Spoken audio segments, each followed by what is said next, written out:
لە هەفتەی هەشتەمی خولی نایابی کوردستان دەربەندیخان لە یاریگای خۆی میوانداری سەید سادقی هاوسنووری کرد.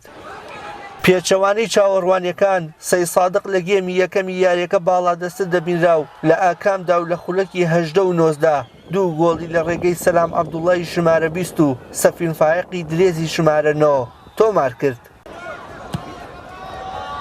سەید سادق بەم دوو گۆڵە ئۆقرەی نەگرت و دووبارە و لە خولەکی 26 خۆی گەیاندەوە تۆڕی گۆڵی یانەی خانەخوێ و لە ڕێگەی سەلام عەبدوڵڵا و بە هەڵەی کۆڕنگ محەممەد توانی گۆڵی سێم و تا ئەندازەیەک دڵنیایی تۆمار بکات.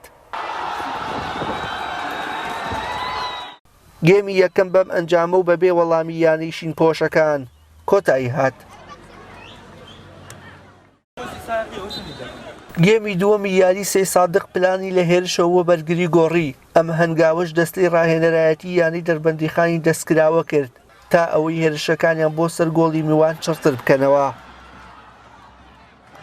تا لە خولەکی 57 فەرمان عوسمانی درێسی ژمارە 9 توانی گۆڵێک بۆ یانی دەربەندیخان تۆمار بکات.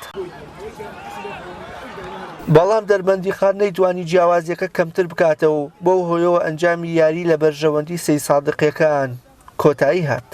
پیرۆزبایی لە خۆمان و لەسەر جەمهاندەرانی سەید سادق و دەستخۆشی لە یاریزانەکانەکەم. بەڵێ ئێمە یاری دەربەندیخان خوێندنەوەیەکی تەواومان کردبوو بۆ تیپی دەربەندیخان. بڕوا بکەم ماوەی هەفتەیەکە بە ئێمە دیراسێ و تیپا ئەکەین بۆی بتوانین خاڵی لاوازی ئەوان بدۆزینەوە خاڵی بەهێزیان بدۆزینەوە. سێم یاری ئەمە لە ساحی خۆمانە تووشی شکستە بین. سەید فرقەیەکی منەزەم و چاکە لە ئێمە باشتر یاری کرد. توانیان لە ماوەی 7 دقیقە 3 گۆڵ بکەن. ینی بە شێوەیەکی چاوەڕوان نەکراوە گۆڵانەمان لێکرا بەدلی دوو توانمان گۆڵێک بکەینەوە یاریەکە بێنینەوە گۆڵێک تۆمار بکەین و بینە ناو جەوی یاریەکەوە بەسەوان تەنزیماتێکی چاک توانیان سەیتەرەی ناوەڕاست بکەن تۆپ بە ئاقلانە و بە شێوازێکی باش تەسەڕوفات لەگەڵ تۆپا بکەن. لە یاریەکەدا ناوبژیوان 4 کارتی زەردی بەڕووی یاریزانانی یانی سەید سادق و 2 کارتی زەرد و سوورێکیشی بەڕووی یاریزانانی یانی دەربەندیخاندا بەرز کردەوە.